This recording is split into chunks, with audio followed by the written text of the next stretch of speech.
What am I doing? I'm talking to an empty telephone.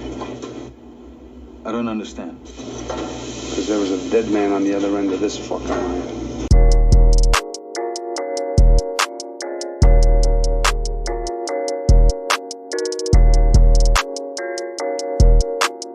Hello and welcome to Corona Cinema. In these trying times where everything's shut down, including movie theatres, we decided to create our own virtual cinema and screen 4 films each week based around a particular theme. This week, it's Manhunt movies. Now playing Natural Born Killers, Salt, Catch Me If You Can, and No Country for Old Men. Two mice fell into a bucket of cream. The first mouse quickly gave up and drowned. The second mouse started this podcast, and that's me, Leon Waite, and I'm joined as always by Ross. Hello. Matty. Good evening. And Mason. Hello, you alright? And we're going to start with Ross's pick this week. That's Natural Born Killers. Two victims of traumatized childhoods become lovers and psychopathic serial murderers, irresponsibly glorified by the mass media. Directed and co-written by Oliver Stone, David Velos, and Richard Rotowski, based on Quentin Tarantino's heavily edited original screenplay, starring Woody Harrelson, Juliette Lewis, Robert Downey Jr., Tommy Lee Jones, and Tom Sizemore. Ross, why did you pick this film? So I picked it as a Manhunt film because I watched it before, but all I could really remember was them being caught by the police outside the shop. But watching it again, it's not so much of a Manhunt film, but I suppose we can put that in there still this week. But yeah, when you watch the film, you can tell it's like a Tarantino kind of thing. I think mainly because of the bloodshed, but yeah, I love the kind of weird and trippy visuals that that this film uses, and the use of color in it. Top class editing, and I really like how it kind of switches between perspective of like real life and in their view of what's going on. One of my favorite bits of the film is Woody Harrelson's interview with Robert Downey Jr.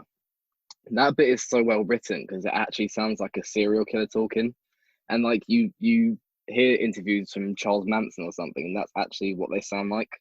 But I think what I like so much about this film is that behind kind of all the bloodshed and these visuals, there's like an actual message about how the media is giving attention to serial killers and basically like making them famous. And even in the film, it mentions people like Ted Bundy and Charles Manson. And like when Woody Harrelson's talking to Robert Downey Jr., he asks about the amount of views or ratings it gets, and he's like disappointed that it's not as high rated as I think it was Charles Manson's episode or something like that. And yeah, it's just got a really cool message to it. Makes for a good film. Yeah, I like how I think it's quite a simple message, like you said, about like glorifying these crimes. Like it's a simple message, but with a lot of complicated like direction around it. Whereas usually you have a complicated plot or got a complicated message with a simple plot, which we have that on another film we're going to talk about later. But with this one, you've got like the mixing with color and black and white, all this like cross-cutting bit of animation, like the insane like violence and the weird like comedy at times. I think there's a lot of comedy in this film, all to just conveying that simple message about like the mass media glorifying these crimes. And you've got Chinese TV there as well when they get arrested, just to add to that as well. And I like how the interview that Robert Downey Jr. does, it airs on the Super Bowl Sunday, and they make a point to say that to show just how like heightened the interest is in these crimes and how people are so intrigued because of what the media does. Matt, is that something you found to be interesting watching the film? All this craziness going on with the direction, but a fairly simple message, and that's a message that's still kind of relevant today. The message, yeah, was something I did find quite interesting. How even the heroine and the hero in this film, look down upon the news reporter for trying to almost trade deaths for views. And it kind of like ties into that celebrity status. Glorifying it is not an ideal message because then that kind of leads to people wanting to kill to be in that that kind of bracket, that kind of, to get more famous, which is not an ideal thing, and it's a good thing to bring to heart. Something I didn't really notice the first time I watched it.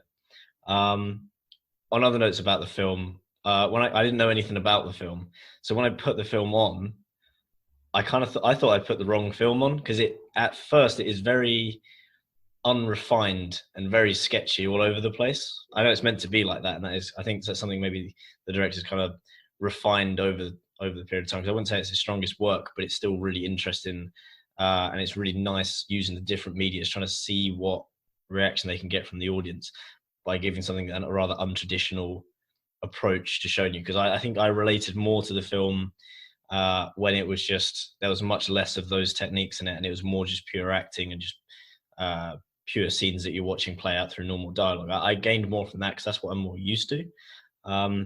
But like things with like when he was having the dreams, that was quite interesting. Something I've seen before as well, but worked really well here, was when they used the metaphor of the sitcom to depict their childhoods. I think if they played their childhoods out as they happened, that would have been a far too raw. It just would have been too unsettling to watch, I think, especially when he's like insinuating rape to his own daughter and things like this. So that works well to kind of mask that in a, not a comedy sense, because all the jokes sound really flat, but they're meant to show kind of like the gravitas of what's happening. The one last thing I'll probably say is about the direction to the actors, though. It felt like when all the actors were acting together, they were almost shouting for screen time. It just felt like they kind of like act crazy was more or less the only kind of direction they were given. The edits and the kind of the other techniques they use work well. The split screens away from this balance this out well. But when they're all on screen, it just seemed like everyone was trying to out crazy each other. And that's something I think other films just do this so much better. Like if we look at just like one other film from the four today, No Country for Old Men shows us much more silent, sociopathic kind of nature to what craziness can be, and it's much more frightening than what's seen in this film. But I don't think that takes away too much from it. That's all I'll say. Yeah, you mentioned the I Love Mallory sketch. That's my highlight of the film. Like presenting like domestic and child abuse as a comedy to show, like, because obviously like they had a lot of, still today as well, but a lot of American comedies at that time showing like a normal nuclear family with no kind of issues, and comparing that to the reality of some of these families in like underprivileged areas. Like, I thought that was just brilliantly done, like a really smart idea. And you mentioned Robbie Downey Jr. as well. I thought he was incredible. It's showing how like self-serving he was the whole time. Like when he does like an impassioned speech, like trying to moralize about why these guys shouldn't be killing people, and all that stuff. Then he looks at the camera like subtly, like for approval, was like, yeah, was that good? Was that good? And like he's celebrating at the end when he gets like a really good interview. He doesn't give a shit about the people that have been murdered or whether what he's doing is right and whether he should be glorifying these like serial killers in that way. He's just glad he's got a good interview because he's only interested in himself. Mason, was it strange for you being someone like all of us in this generation? We just know Robert Downey Jr. as Tony Stark, and he hasn't really done much else in the last like 12 years. Was it strange for you to see him playing this Australian almost like sociopath? Yeah, it was really refreshing, to be fair. Like, as you said, we've only ever known him and seen him as Tony Stark, where although, like, yeah, he's allowed to show emotion and give some sort of like slight range in Marvel films, it's still nothing compared to like what you can do and what you can achieve, say, like in this film. And like you said about how his character was obviously very selfish and about himself the whole time, that is something that's so strong with his acting because he can portray that message throughout the entire film. And I think his character has such a great ending to where he truly believes that he can like capitalize on this whole career change for him to like start being like a mass murderer basically. And then when it comes to an end where they're like, no, we're going to kill you now. Like, don't worry, it's fine. Like, this isn't going to happen. He's like, but wait, we can do some like, we'll do book signings, we'll go on talk shows and stuff like that. And even like at that point, he still just is only thinking about himself and how he can sort of benefit from that. This film was voted the 8th most controversial film of all time in 2006, and there was a number of copycat crimes with people using like the acronym MBK for Natural Born Killers. Ross, is that something you think that film should have to worry about, whether people are gonna copy what happens in film, or is art just art? I think the main big controversy for this was the Columbine case, but realistically, what the film highlights is how the media gives attention to these cases and makes these people who commit these crimes famous, and that is literally what the media are doing. So if anything, the film being controversial or whatnot, it's actually just proving the point of what the media are doing and calling them controversial for. I don't see how this film can be any different to any other film. Like, you can't call this controversial, then watch Saw and say that's not controversial. It's just a film. I mean, yeah, as I said, it's just kind of proving right what they're saying is wrong with it in the first place. Yeah, I agree. Another thing that's great was Tommy Lee Jones in this film. I thought maybe even my favorite performance. You got another performance from him that's just probably better coming up later on this episode. But I thought in terms of just how much he's losing it when he's just unable to control the situation. Like, you literally see the spit spewing out of his mouth as he's trying to get this situation under wraps. I thought he was just hilarious. Mason, was that something you enjoyed about the film? Yeah, he was probably like one of the highlights for me when it comes to the film. Like you said, his humour sort of with the scenes that he was in worked really well for me. And like you said, he had this anger that was so mad inside of him. Like, every scene he was in, he was just so adamant on sort of keeping it in control, stuff like that. And to be fair, it worked really. It worked really well for me. I think, like I said, he has another really good performance in another film we watched this week. They're two like different, like very different roles that he done, but I really enjoyed it. The one thing I would say about the film though was that I felt like I got a bit lost as I was watching it.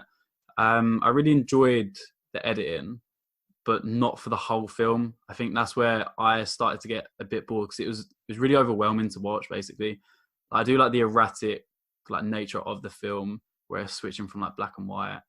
You got the cartoon bits and stuff like that. But for me to have that vibe the entire film, I was like, fucking hell. Like, I was tired after the 2 hours, basically. We'll wrap up that conversation and then we'll get some ratings. I'll start with Ross. Well, I'd say it's well acted, well filmed, well edited. I'm giving it an 8.2. Matty? I'm going to give it a 7.8. I think, agreeing with Mason, it just felt quite a bit hectic. But maybe it's meant to be. It's about crazy people after all. Mason? I think I was a bit harsh, but I gave it a 7.2. Like I said, I was really lost when I was trying to watch it. I still enjoyed the message, the acting, stuff like that. But it's definitely not a film that I'd feel like I'd want to go rewatch because how draining it was, basically. And I've given this an 8.2. Okay, we'll move on to Mason's pick, which was Salt. A CIA agent goes on the run after a defector accuses her of being a Russian spy. Directed by Philip Noyce and written by Kurt Wimmer, starring Angelina Jolie, Liev Schreiber, and Chiwetel Ejiofor. Sound mixing was the only Oscar nomination for this film. Mason, why'd you pick this film?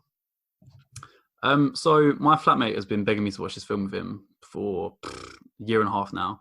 And I was like, you know what? I can just get it out of the way. I'll do it for the podcast. I'll choose it. And the film, it's all right. It's like, I think all the films we've chosen so far, they're a very high quality.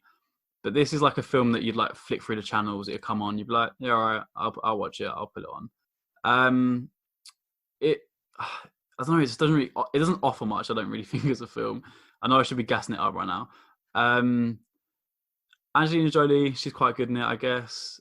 I enjoy that it's just a very simple sort of spy like chase film where it offers you everything that you kind of expect in that type of film, where you've got like a double agent, you've got all the FBI stuff and everything like that. It does that okay, but I think the biggest thing for me with this film is that I just didn't really feel satisfied with it at the end. Where like, if you wrote down everything that this film does and applied it to like a Mission Impossible film, I would have loved it. And that's something I'm still trying to understand with this film as to why I'm not happy with what it done, because it does everything that it should do. But for some reason, I'm just a bit like, come on, give me more. And as well, the way the film ends is quite interesting because you'd expect there to be a sequel. And after 10 years, there isn't one. And I'm not too sure why, to be fair, because yeah, it looks like it should be written definitely for a continuation, basically. But all in all, yeah, it's an alright film. An easy watch, I guess. Yeah. You mentioned Mission Impossible. This was written originally for Tom Cruise, and they changed it for women afterwards. But I think he would have been like nowhere near mysterious enough for this part. Like with Jolie, you don't know where her allegiances lie the whole way through. But yeah, this is a bit of a weird one. Like the plot is just so ridiculous and all over the place. Like there's so many twists. Like in the end, I was just trying to decipher all the characters' like motivations based on what the plot was doing was just making it harder to enjoy like the action, which that was kind of my biggest issue with the film. But I think there was still some like fun action sequences, like when she was jumping onto the trucks and bits like that. And her performance, I thought, was really good. Ross, what did you make of this film? Like a very complicated plot, but there's still some fun stuff to enjoy in it. Yeah, I mean, well, I think someone's got to tell Nick Fury about this woman because she's pretty much invincible. There's she it's like when the car falls off the bridge and she's just in the car, she kind of her head knocks back. She doesn't get whiplash. There's not a spot of blood on her. Later on, there's an explosion like 2 feet in front of her, and like everyone's on the floor coughing and like bleeding, and she just like gets up and runs off. I think stuff like that really takes the realism away from the film. I mean, it's not. I don't think it's meant to be kind of realistic anyway, but you're looking for at least a bit of realism within the film, and that kind of takes away from it. I mean, it just kind of feels like a very generic like spy action film. Don't get me wrong, Angelina Jolie is probably the perfect person to play this role, but the film itself, it's kind of nice not knowing like who she is throughout the film. It's like a guessing game for you, the viewer, but I think kind of the twists that do occur in the film aren't really good enough or like unexpected enough to make you feel anything by the end. So yeah, I didn't really enjoy it too much. It's, as Mason said, it's good to come if you're to come to put it on. But Matty, like Mason mentioned it, how has this film with that ending still not got a sequel after a decade? Because you think with that ending it was all set up for like a big franchise. Well, it's a big summer action film that's I think is meant to, like, let's be honest, make money. You know, it's meant to entertain you for 2 hours, and it does that. To be fair, like and then if there's a sequel in the works that they can make more money off if it does well, they'll leave that open. So I think it's more like it's just a tactical move they left in there. They like for me, I wasn't like it's open so she can then go hunt down all the other 50 or whatever Russian agents that are embedded, and like there might be nice stories there, and it's quite nice. Like I was like, I didn't feel like now I need to go watch the next one, but at the same time I was like, I wouldn't mind putting on the next one.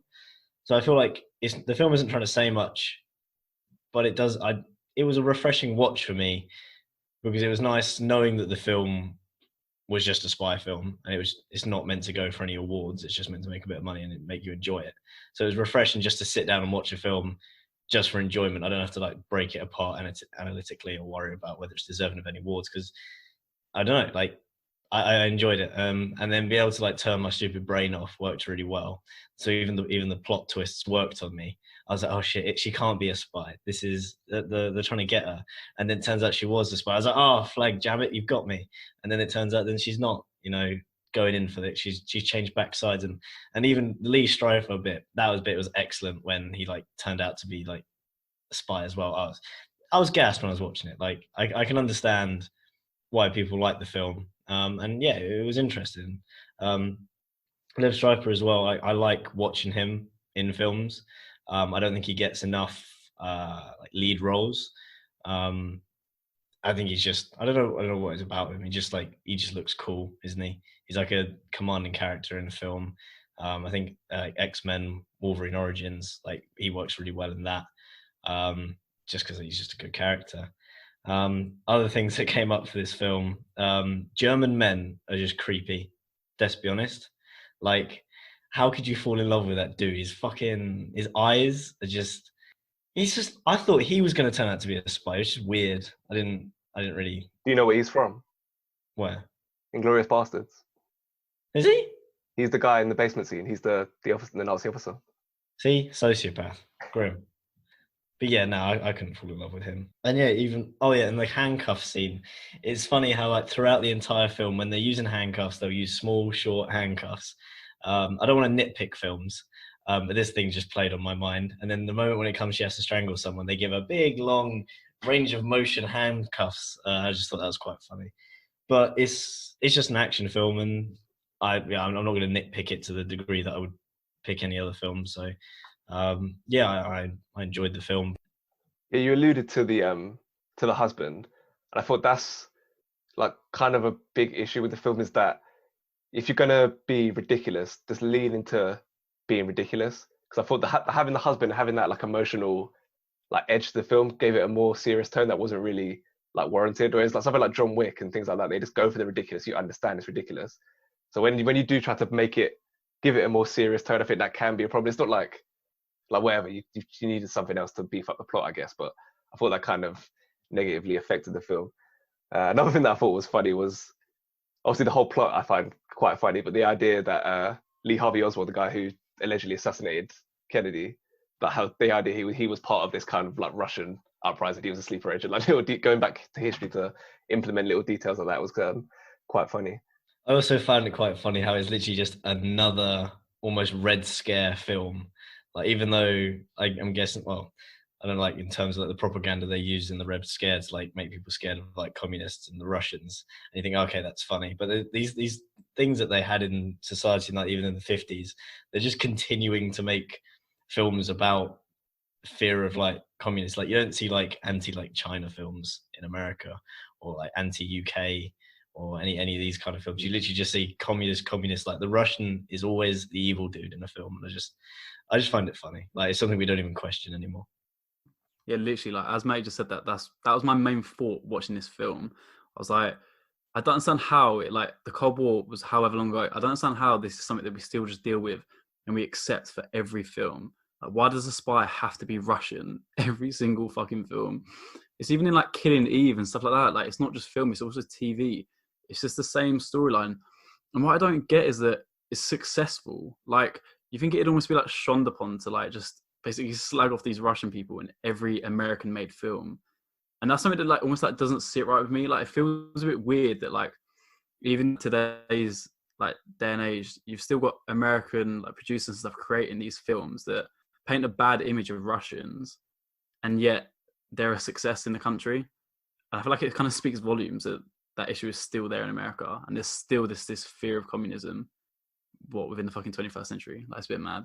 I was watching, I think it was maybe a James Corden interview, and it was an actor who was quite prominent in the time that they were making Russian like spy films, American films about Russian and American espionage. And this main guy would always play the Russian villain, or he would always be cast to make the voiceovers for all the Russian henchmen. And then he would do a proper Russian accent because he spoke the languages. He spoke a lot of the languages around Eastern Europe. And they said, no, that's not scary enough. So a lot of the accents they use for Russian films, they're just terrible, not even like anywhere near characteristic Russian accents. And it's just a big kind of like funny but odd scam the way they do it. I just thought that was interesting. I forget the guy's name. Like you said, like it's almost like he's trying to incite fear into Americans with these films. Like, this film is actually based around the American president almost being killed by a Russian spy. It's like, I feel like this can't get over basically what happened in the past, and they're still just having to like bring this up like in today's day and age. Like we said about how every spy has to be Russian. Yeah, it's actually true. Like, I can't think in America it always is. Yeah, it's always a Russian spy trying to infiltrate the government or something. The paranoia is a bit mad. Okay, so let's get some ratings. Mason? I gave it a 6. I think, like I said earlier, it's a film you just put on if you're flicking through the channels. And I think I've been a bit too critical with it to where I viewed it to try and be analytical and see what is wrong with it. But if I just watched it as a standout action film, it probably would deliver on what I wanted from it. So yeah, I gave it a 6. Ross? I think with this kind of film, you have to compare it to films within some genre like Mission Impossible. And even compared to that, I really didn't enjoy it as much as those kind of like elite versions of this genre. So I gave it a 5.8. Matty? I think, yeah, agreeing with Ross, you have to kind of compare it to the same people that it's being aimed at and the other films that it's akin to. And yeah, it's not as good as like the Mission Impossibles that have just come out. I'm thinking the Mission Impossibles of that time is probably comparable. So I'd probably give it like a 7. And I gave it a 6.6. And we'll move on to Matty's pick, Catch Me If You Can. A seasoned FBI agent pursues Frank Abagnale Jr., who before his 19th birthday successfully forged millions of dollars worth of checks while posing as a Pan Am pilot, a doctor, and a legal prosecutor. Directed by Steven Spielberg and written by Jeff Nathanson, starring Leonardo DiCaprio, Tom Hanks, and Christopher Walken, who was nominated for Best Supporting Actor.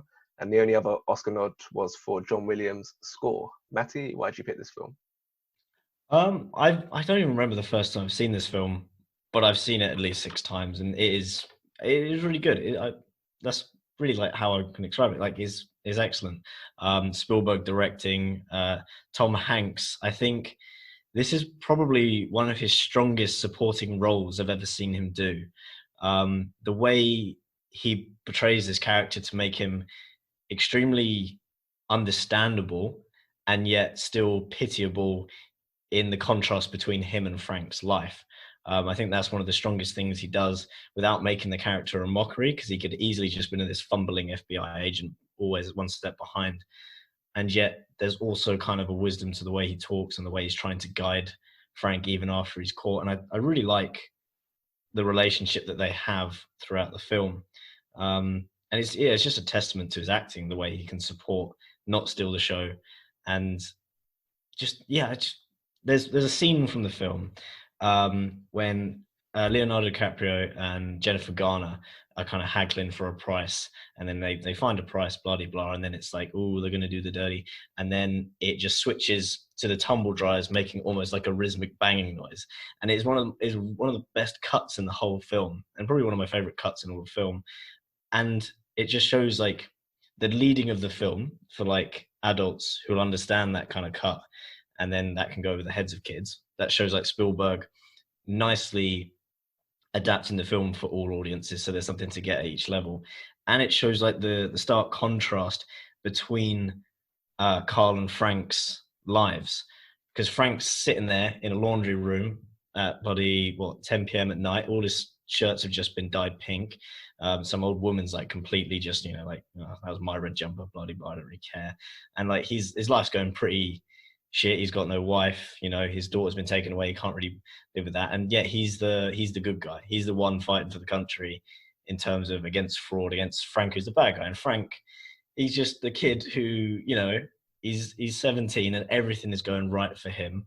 And he's a highly functioning sociopath. Well, not sociopath, but like everything he's doing is working really well. And it's just kind of like a running trend you see with Leonardo in his roles. And it's exciting. He's doing something wrong, but it almost feels victimless. You never see where the money's going from, because it's just coming from the air. And it's just really interesting how swept up in like the pace of the film, because another thing Spielberg does is he paces the films really nicely, and then along with the score as well, which is rightly well like awarded to be good, it carries the film, and like that kind of like tinkling beat could get really annoying, but it doesn't. It works really well. And although the film isn't necessarily like 100% true, even though it's based on a true story, I don't really care, because the first time I watched it, I didn't even know that it was a true story, and it's just a nice little prologue, like a little prologue at the end. I was like, oh wow, it's a true story. But I don't mind the embellishment, because it all works to push the story along. Like the calls at Christmas, and then the conversations with his dad all help vocalize Frank's thoughts throughout the film, which is also really important to see how he's dealing with these. And it's always nice to see more of Christopher Walken, which leads me on to my second favorite part of the film, is when Frank wants his dad desperately to tell him to stop. His dad should be the one that's guiding him, telling him to do the right things, and his dad has almost set him on this path throughout the film. And his dad says to him, "I'm your father," and Frank says, "Then tell me to stop." And at which point you think his dad's going to tell him to stop, do the right thing. His dad goes, "You can't stop." And that was a really powerful moment, that you kind of realized Frank was almost trapped in the consequences of his own actions. And he's still just a kid. He's still 18. And his dad's just saying, "You're on your own. This is what you have to do. You have to keep running for the rest of your life now." And I thought that moment was captured really well in the film. There's a lot more I could say about it, but they're just the main things that I really, really liked about the film. I thought I'd share with you.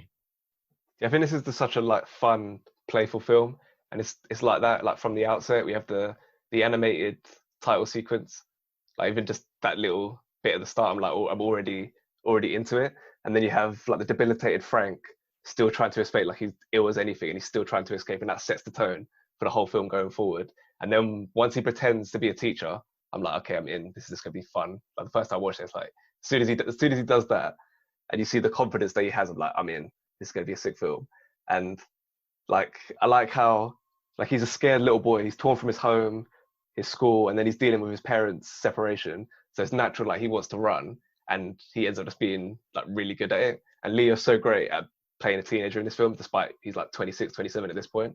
And one thing that's interesting is that it's like he's an admirable person for how good he is at being a fraudster. Like it's almost as admirable as if he was actually a doctor or a pilot. Like the way the attention to detail and the skill that's required for him to pull these stuff off. Like obviously you couldn't do it nowadays with the internet. But back then, the way he was able to do it and how impressive he was, to the extent that he got offered a role within the FBI afterwards. They didn't have to do his prison time. Like he was that good at doing these crimes. I thought that's an interesting part of the film. Ross, is that something that you found, that you could actually admire what he was doing, even though he was committing crimes? You could admire the skill required to pull off these schemes. Yeah, I think one thing when watching the film, you have to constantly remind yourself that this is a true story, because it's kind of like unbelievable, this stuff happening. It is really nice, quite refreshing to see a crime film that doesn't have like guns and violence and stuff. I think one issue I definitely had with the film, that I don't think a woman in the film has a good bit of dialogue at all. For some reason, every woman in that film is just there to like want to shag him. It kind of makes it brings the film down a bit for me. I mean, but overall, yeah, it's kind of what you'd expect from a Spielberg film with this cast, with DiCaprio, Hanks, Walken, Sheen. It's good, and the performances are good, but I wouldn't say it's DiCaprio's best performance. I wouldn't say it's Tom Hanks' best performance. I wouldn't say it's Spielberg's best film, but it is their kind of level, but nothing more than that, I'd say. You mentioned all the women that want to shag him.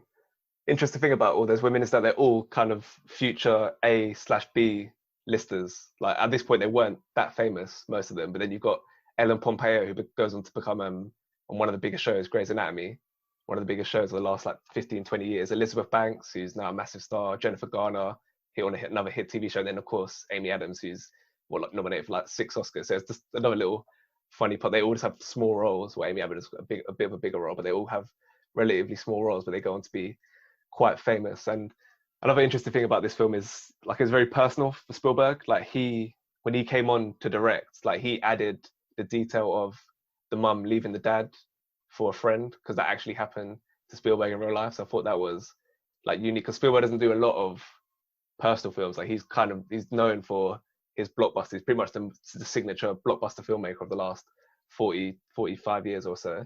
But so it's quite interesting for this to be a film that resonated with him on a personal level. I like how both Frank and Carl chasing him, they're both like mutually lonely.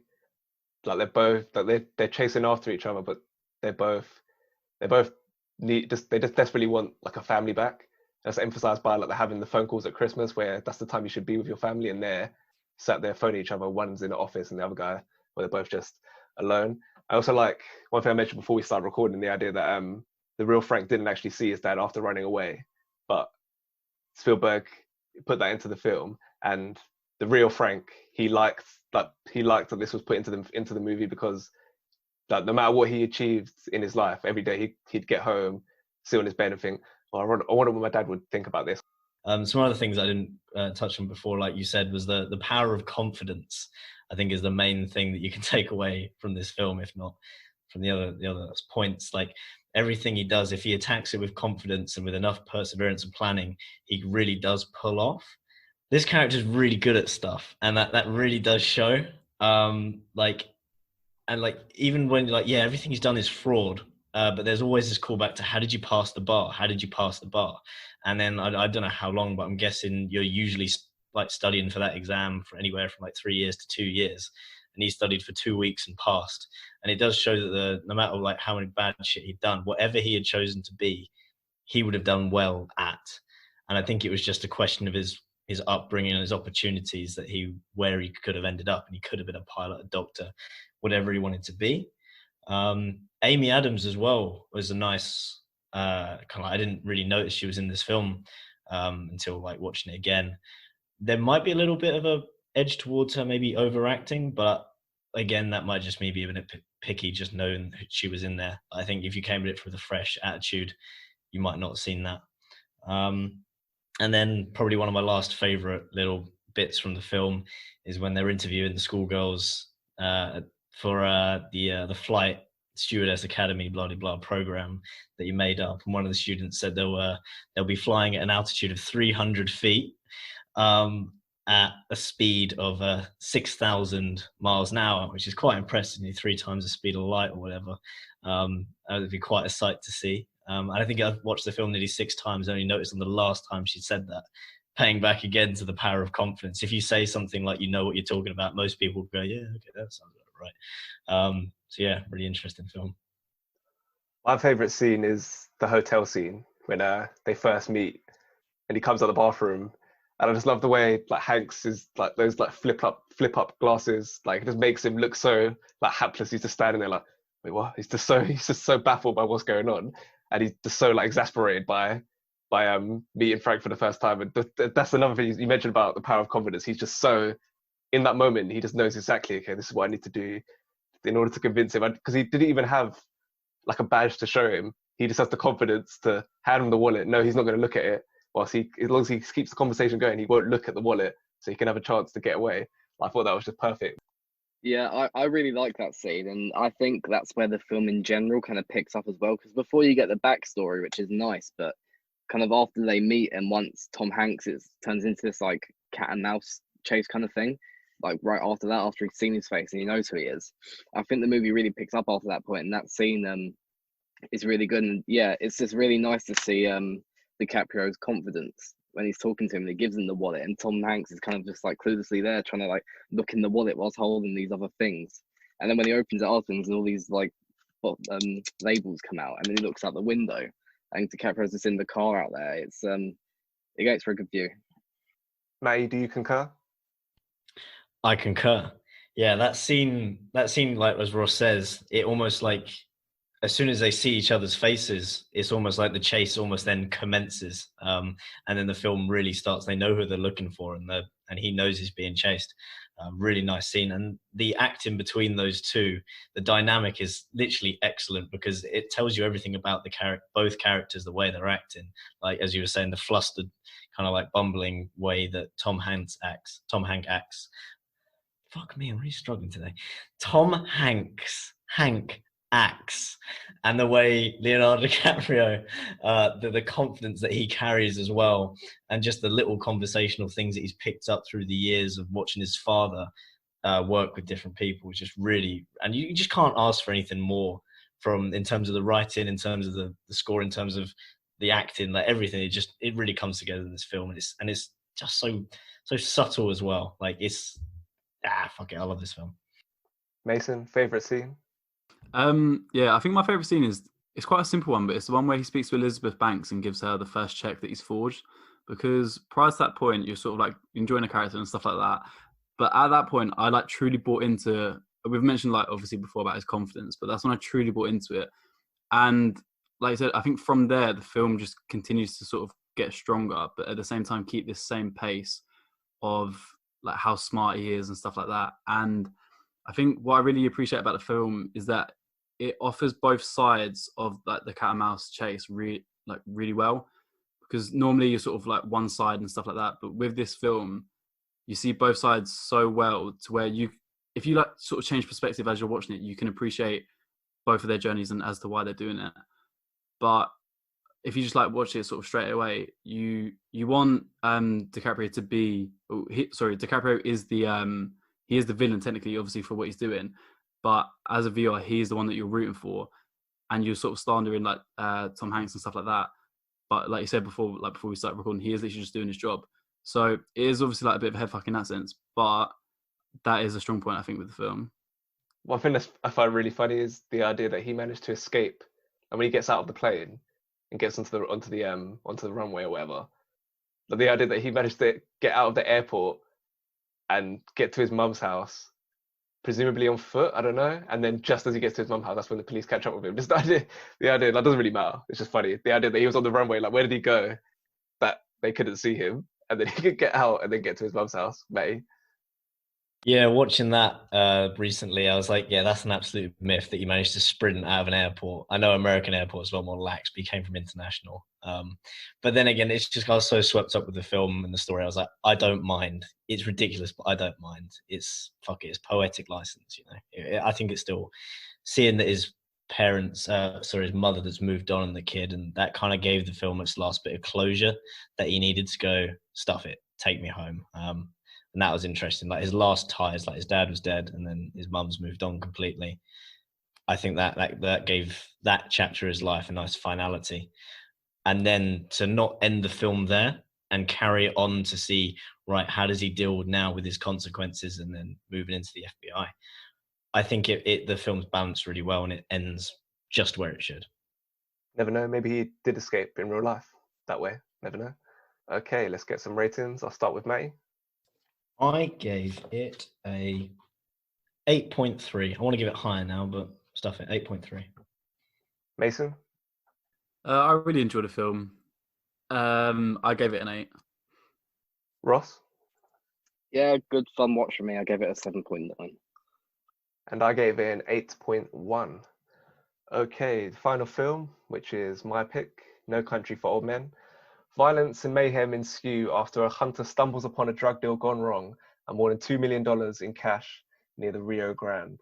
Written and directed by the Coen brothers, starring Tommy Lee Jones, Josh Brolin, and Javier Bardem, who won Best Supporting Actor, one of 4 Oscars. It won as well as Best Picture, Best Directors, and Best Adapted Screenplay. I decided yesterday, the next time I create an account, and it asked me for a security question, what's your favorite film? No Country for Old Men will be the answer from henceforth, replacing Silver Linings Playbook. This came onto Amazon Prime, I think like 10 days ago, and I've watched either all of it or bits of it pretty much every day. Like I've realized I'm just obsessed with all the details in this film. Like fundamentally the idea, like the message for Tommy Lee Jones' character, like he's confronted with something pure evil that he has no idea how to contain in this world of like escalating crime. Like he just wants to step back and preserve his own life as all the bad things keep happening and he can't do anything, like he can't stop it. And it's kind of philosophical idea that I can kind of subscribe to. It's like, especially in the world now with the situation, like political situation and shit in this country, like it's better just to focus on yourself, I'm not gonna lie, with all the shit going on around you. And the blending of genres in this film as well is just perfect. Like you have Hitchcockian suspense with like Western elements. It's also a thriller. It's a horror at points as well, with probably my favorite villain ever. And it's all just rolled into this one like incredible film. And even a bit of humor as well. Like when Sugar meets the motel lady that where Josh Brolin's character where he was staying, and then it cuts to him when he arrives, and there's no dialogue. It's just cut of him, cut of the lady. He's got a bit of a funny face, and it just cuts away with no dialogue. And there's just a few, like the Coen brothers are just really good at inserting bits of dark humor into all of their films. I watched Ballad of the Buster Scruggs and True Gate yesterday, and it's the same similar vibe. There's a lot of serious elements to the film, but they're always able to insert this kind of dark humor in this bleak world. And the acting is just insane.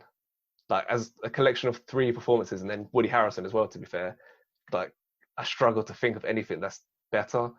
Like Josh Brolin to start with, like having to convey emotions and thoughts with no dialogue and no score pretty much the whole way through. Like when he first stumbles upon the drugs or the money exchange gone wrong, and he's just walking around calculating the situation, seeing what's going on.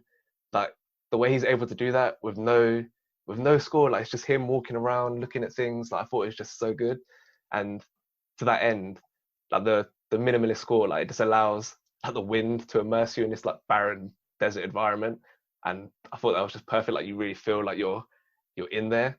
And one thing as well, like I think Josh Brolin's character, he knows it's a mistake as soon as he takes the case. Like I felt watching it as many times as I have now, like you can feel it. He knows, because he's a good guy. He's a regular guy. He's not a criminal. I think deep down he knew in that moment, as soon as he was like gave into temptation and picked up the money, he knew this ends with me dying at some point. And all he saw was an opportunity to get a load of money. And you see his good nature when he comes back in the middle of the night to give the guy water. just out of the blue, he sat there in bed and he's just like, fine, I gotta go do this. Like, he's got these like shifting principles. Like it was okay to take the money, but I'm still a decent guy. I've got to give this guy some water. I don't want to let him die. And I mentioned this earlier, like with Salt having such a complex plot, this film is just a simple plot that allows all the surrounding factors to be even more effective. And it's probably the most like well-paced movie I've ever seen. It's just so tight. It's less than 2 hours, gets everything in there. And yeah, I mentioned him, Sugar, being my favorite villain of all time. Like, just his weird principles and like belief in fate. Like the scene with the coin toss, which is just incredible, and like the creepiest murder weapon ever. I still don't really know what it is. Still, it's just so strange. And killing a lead character off screen and then having the villain just walk off with no consequence at the end, like, it's so Coen-y. Like, no other directors would have the balls, I don't think, to do an ending like that and to have your lead character killed off screen. But it's just perfect. It fits the tone of the film. It's like simply as No Country for Old Men, and I'm surprised they didn't put the title into the film. Like, it was perfectly there for Tommy Lee Jones to be like, yeah, it's just No Country for Old Men. Can't do anything. And like the most frenetic part of the movie is when Tommy Lee Jones gets the moss just as he's being killed. That's like the only time that the camera's shaking. I thought that was shot really well. And some of the details as well, like Shigur, when he checks his shoes after he comes out of his wife's house, like just lifts up his shoes to see what's going on. Like, the little details are just everything in this movie. And the final that's another thing, the final scene as well, to not end with either Josh Brolin or Javier Bardem, to end with Tommy Lee Jones, who's probably the lead actor in this film when you really think about it, with that final monologue about like kind of reuniting with his father. Like, the next step for him now that he's gonna step out of the game, step out of being a lawman, the next step is death. So him, when it was, I think the horses or whatever, like his father's already gone into the afterlife and he's about to rejoin him.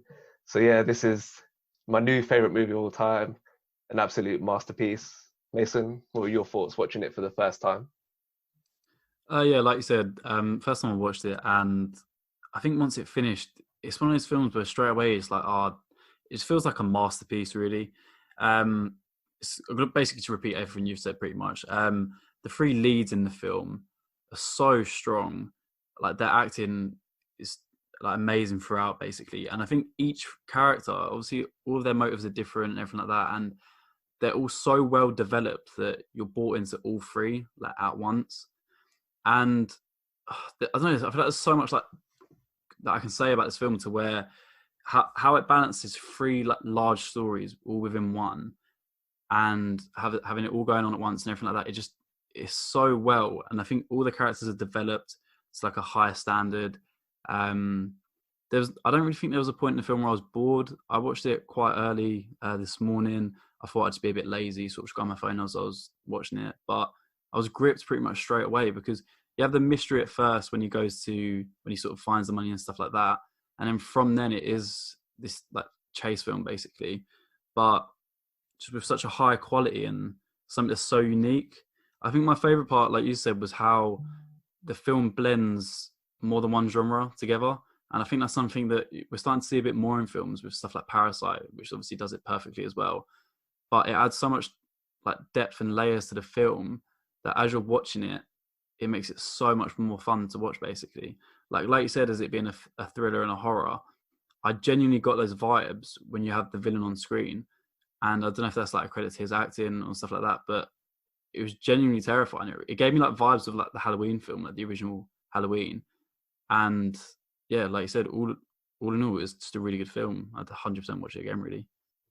You've had some scathing remarks about this film in the past. How did you enjoy your rewatch?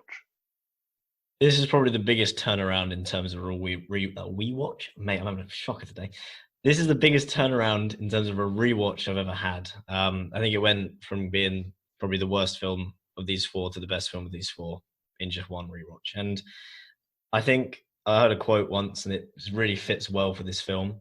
It's when things go bad and everything like ends in catastrophe, as this film does, everything can be traced back to one decision. And I think you already touched on it. The decision for him to turn back and give the man water is where it all just went tits up. He had the money. He could have just stayed where he was. But him going to get the water led to him leaving his license plate. left to him knowing where to find him. And I think it's just a real shame. Moving on to the film, the villain is probably one of the most interesting characters, probably of that decade. Like Sugar, or however you say his damn name, he's literally relentless, systematic, and ruthless. Like even where he gets shot through the leg, and you watch him like just do all the necessary steps for him to get the medication that he needs, remove the bullet, patch himself up so he can get working again. Just shows that he will literally, he just doesn't falter. Even when things go south on him, he always has a plan to move forward, and it is genuinely frightening. And it kind of shows the distinction between a character that is crazy to one that is sociopathic. And I'd rather they be crazy. You know, they're a lot easier to deal with. I'd rather they be unpredictable and rather than cunningly precise. And the fact that he has a code to operate by, a way that he justifies his own actions well. He's not fueled by emotion or, you know, because he's completely composed. Like even you see that when he gets hit by the car, there's a quiver in his voice almost, where he's just like been in a really bad car accident, just broke his leg quite badly. His arm, sorry, broke his arm quite badly. And he only just almost shows that he's going to lose his composure. It's just a real testament to the character's just sheer will. And a character as simple as the wife in this film, who really maybe has only a handful of talking lines, shows the stark contrast and the weakness in his code. And she says, that coin doesn't decide anything. You decide whether I live or die. And I like to think, because that scene cuts off, I like to think that he doesn't get an answer to heads or tails and he has to break his code. Because in that way, that's some small mystery. And something that touched me quite well was what you said about him checking his shoes when he leaves the house. Because I think watching it, some people were saying, oh, I don't know if he kills her or not, because, you know, we don't see it. But I think him checking his shoes is the director saying she's dead, because we see in other scenes that the blood spreads across the floor towards his shoes. And I think that still plays in your mind in terms of why he'd be checking his shoes when he just left the house. And it's almost like a sad realization. And the way the film ends as well, like the inevitability of No Country for Old Men, like you can't win against the tide of just people being self-serving and evil.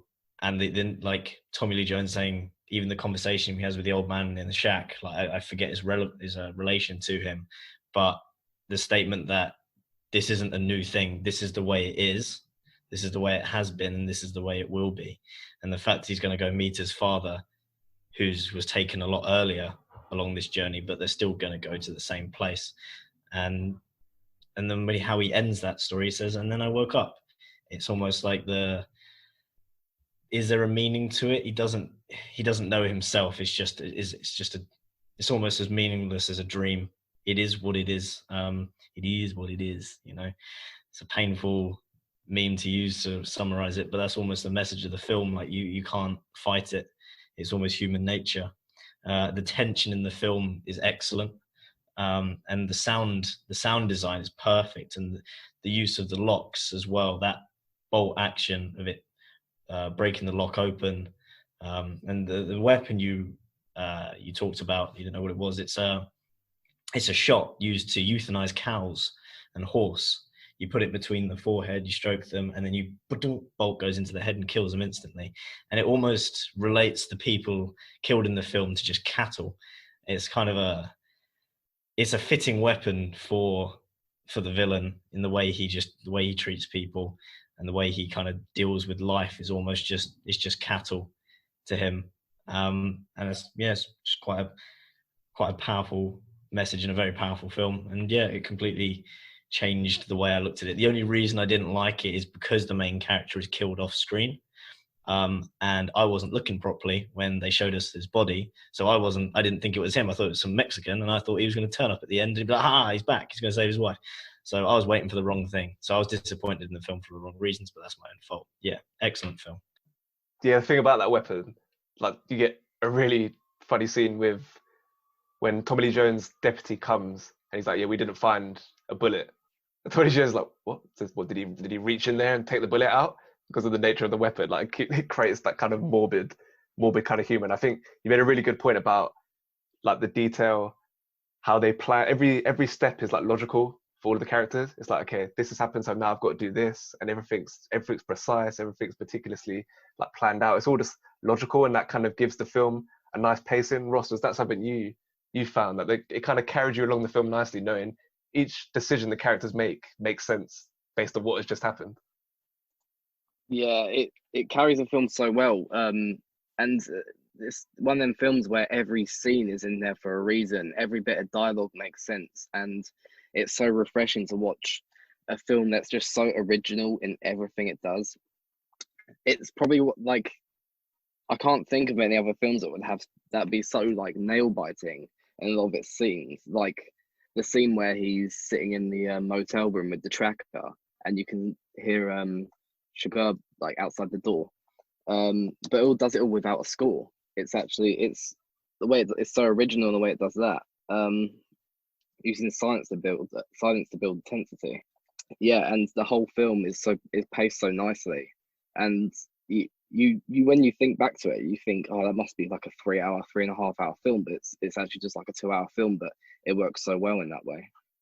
It's just interesting for me how this should be a depressing film. Like fundamentally, the message is one of pretty much no hope. Like there's all this violence and shit going on around us, and there's nothing we could do to stop it. So we just gotta accept it.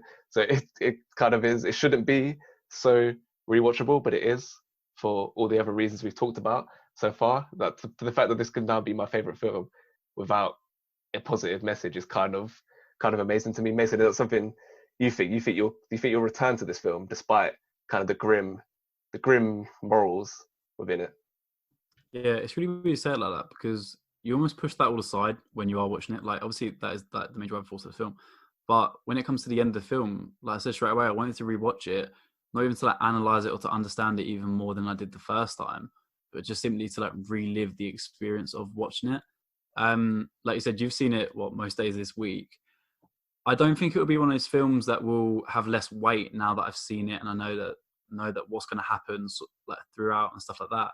I don't think that will ruin my experience rewatching it or anything like that. I think it will genuinely just be the same experience, if not better, each time that I watch it, thanks to like the acting, the direction, the pace.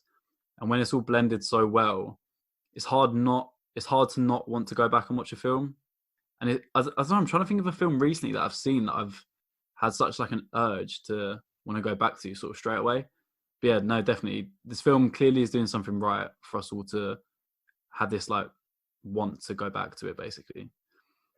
One actor who was close to getting Josh Brolin's part was a guy who was in a bit of a different Western 2 years prior to this film, and that's Heath Ledger. Matty, what do you think he could have brought to this role? Heath Ledger is an interesting one because I've only seen probably 2 standout films for him, being The Dark Knight and The Knight's Tale. And he's probably one of the only actors you really wish above all else that you could have seen more of his work. And I think in a film like this, it really would have been a gift to see what he could have done. That being said, Josh Brolin being the strong silent type and getting very few talking roles, yet being the main character, seeing what he could do in terms of portrayal of his own thoughts through action was really quite interesting, especially being the slowness and the lack of score in this film was really interesting. I especially liked when he was, as you said, when he was walking through the site where all the Mexicans had been killed, and then the money was everywhere, and there were guns everywhere, and you were looking at his thought process perfectly. You could see him being cautious when he opened the door. You could see the Mexican there still alive, and you could look at you could see him looking at the Mexican, seeing how quickly he was going to move and how quickly he was going to react when he was taking first the gun, then the ammo clip, and you could literally just break down each of the little methodical steps. And as you said before, the perfect thing about this film is you completely understand everyone's morals and everyone's almost cause for all of their actions as they're doing it. And it's just, there's no like, well, he wouldn't do that. That doesn't make any sense. There's none of that at any point in any of the film. And it's just perfect. We spoke about obviously like the horror element and stuff to it. And I just found it really fascinating. Obviously, watching so many horror films before, like really typical horror films, having this vibe where there's literally no sound and it's just how it's been filmed, basically, how you can create such sort of tension and fear like for the audience. And it's something I'm still like trying to like understand really how they achieved it. But yeah, it was really refreshing to see something different and a different take on how to sort of make the audience scared, basically, instead of doing anything cheap or expected to create atmosphere. But like we said, instead this film just literally can create that itself through like its sort of genius, basically. And if I couldn't love this film anymore, guess who directed Brolin's audition tape? Tarantino. Just adds to it.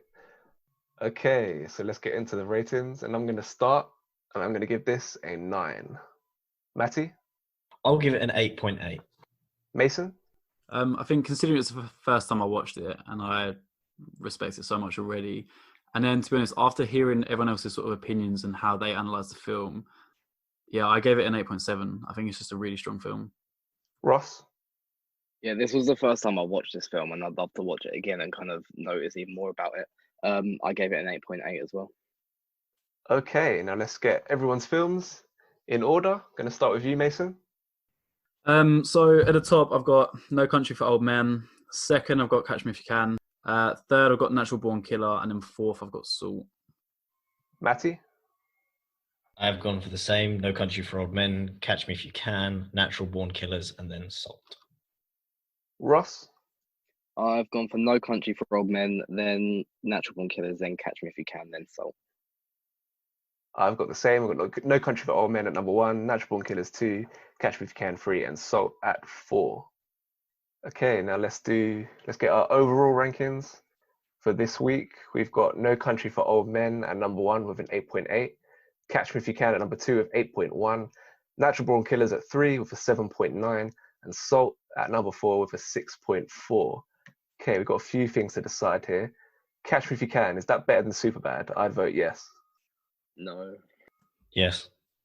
Yeah. In it goes. And is God. Natural Born Killers better than Moneyball? No. No. No. Yeah, but everyone said no, so. Is it better than I, Tonya? Yes. Yeah. Yeah. Yeah. In it goes. Okay. So therefore, our picks for this week, No Country for Old Men goes in at number 2 with that 8.8. Catch Me If You Can is that number 11 with that 8.1. Natural Born Killers is 21st with that 7.9. And Salt, right to the bottom, below American Sniper with that 6.4. Which means Mason now has 4 films in the bottom 7. Well played. Okay. Moving on to our actor of the week. I'm going to start with you, Ross. So it was a throw between Tommy Lee Jones and Javier Bardem. I mean, Tommy Lee Jones, you get these two like complete opposite performances. One that he's like basically on crack, and the other one he's like so calm and collected. So and he did, yeah, as I say, he delivers on both of them. But I think I have to go for Javier Bardem. Like, as probably in the last like decades, or well, in this century, he's been the best villain of like any film. He's so genuinely creepy in that role. Yeah, I have to go for Javier Bardem. Mason? I had written down Woody Harrelson because I'd not seen him perform like that before in Natural Born Killers. But yeah, I've switched it to Javier Bardem as well. I think the atmosphere that his like performance just brings within No Country for Old Men is just like amazing, really. And yeah, I think he had sort of the strongest performance, really. Matty? I would be inclined to agree, which I do. However, for the sake of diversity, I'll go with my second choice, and I'll go for Tom Hanks, just for the strength of playing a supporting role. I think he did this to a T, which I think is quite a hard thing to do, to not overshadow, but just to support more or less, which he did perfectly.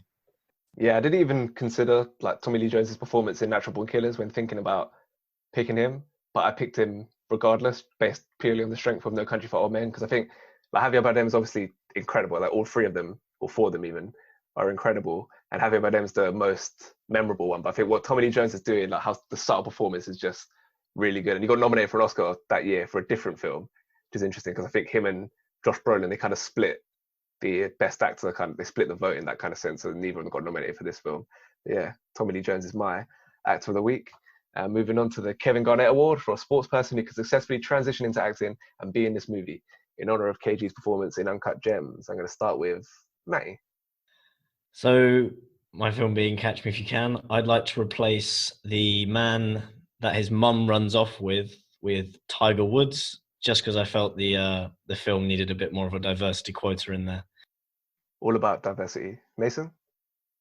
Yeah, so I'm running with my same theme from last week. I've gone for Spurs manager Poch to replace the Russian president in Salt, because he's like believed to be dead, obviously, for like most of the film. Comes back alive at the end. So I'm just holding on to the hope, basically, that he comes back to manage Spurs. Yeah, he's out of work at the moment, so he needs something to do. Ross? I mean, I've gone for Diego Maradona in Natural Born Killers. I think you could either put him as Tommy Lee Jones' character or Robert Downey Jr.'s character, because they're both, as I say, they're pretty much both on crack anyway. So I just put him as Wayne Gale when in the prison bit at the end. Diego Maradona. Fair play. So my film was No Country for Old Men, and the Coens are like really good at populating their films with just kind of people who aren't really known actors, but they just have weird faces, like the old lady that Shagur sees, like the motel owner, and just various people. There's always just faces you kind of remember, even though they didn't do any kind of amazing acting. So I've gone for John Flanagan, former Liverpool fullback, who's got a fucking ugly face. I've gone for him to be the first guy that Shagur pulls over and kills. He can be that guy. Another nice, memorable face for a Coen's movie. And I wish this was a Pop Vinyl Award. Ross, any thoughts? I mean, I was thinking Mickey Knox, Woody Harrelson's character in Natural Born Killers, but I think I'd have to give it to Anton Chigurh. I think just that haircut alone would make me buy the Pop Vinyl, really. 3 weeks in a row, we picked the same one. Yeah, just for the haircut. That would be very iconic. Okay, that wraps it up for this week. Be sure to follow us on Twitter at Corona Cinema and check out our website, coronacinemapodcast.wordpress.com, where our terrible opinions live in written form. We're on Spotify, Google, Stitcher, all the popular podcast apps. Next week, commemorating his 83rd birthday, we're doing Morgan Freeman movies, Unforgiven, The Shawshank Redemption, Seven, and $1 Million Baby. Until then, go well. Cheers! Mate, I was waiting for you to disagree on No Country for Old Men because I wanted to use a quote from Crimson Tide. I was going to be like, Mr. Westcott, I made a decision. I'm host of this podcast. Now shut the fuck up!